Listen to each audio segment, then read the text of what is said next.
is a platform without subscribers who has 16 boxing matches from the US and has 16 from the UK. And it's a promoter without US fighters. He has no fighters. So, you know, I think they have their work cut out for them. I think as a fight fan, if you're going to have to end up spending $15, $20, I think they charge $20 for the Canadian, they're in Canada already, for the Canadian platform, so let's say it's the same. You know, it's not cheap.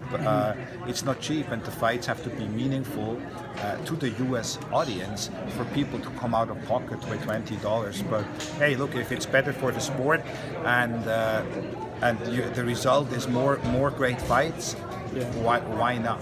Why do you think people are a little more positive about Eddie Hearn's $1 billion deal compared to Al Haymon and PBC's, I think, $400 million deal at the time? Are they similar at all? And why are people kind of not giving Eddie Hearn the same attitude that they were giving Al Haymon when he announced his deal and he launched PBC? Why do you think the fans are just, they start differently on that? Well, I can't really answer that. I personally think that if you look at the Al Haymon, the PBC, I think the PBC pretty much week after week, or certainly every other week, is delivering great fights. They just had another great weekend this past weekend. 3 fights. So, you know, somehow I think there's a lot of jealousy there when it comes to Al. You know, I can't answer you why. I think PBC right now is delivering. If you are objective, just be objective, put all the personal feelings aside.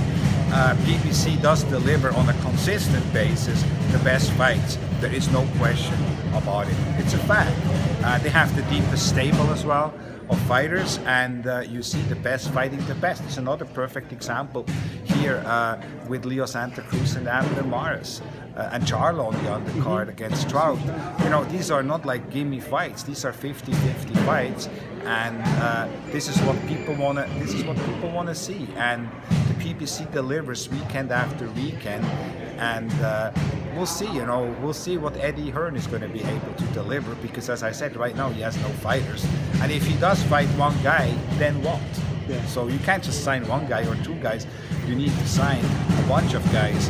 And why the fighters would sign with Eddie, a guy who really has no experience in the US market, a guy who publicly stated that there's going to be no pay-per-view, that he doesn't believe in the pay-per-view model, and the pay-per-view model in the US is flawed, and on and on.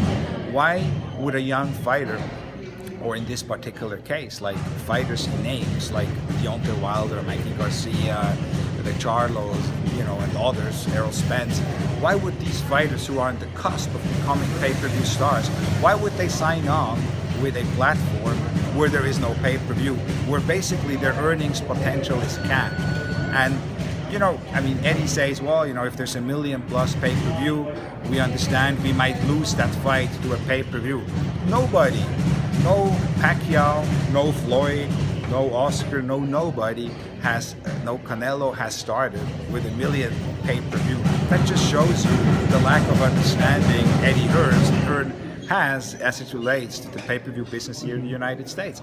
The fact is, even the pay-per-view king of all time, my good friend Floyd Mayweather, didn't start with $1 million pay-per-view, you know, as it is the case in all aspects of life. In all aspects of what you do professionally, you work your way up.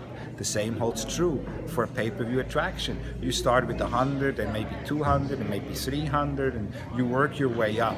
So why would a young fighter or a fighter whose names Eddie mentions, why would they go and sign on to a new platform without any subscribers, with a guy who has no knowledge of the US boxing market, and a guy who publicly states that he doesn't want to do pay-per-views here? Why would those guys sign with that? I don't know. Yeah. I don't know.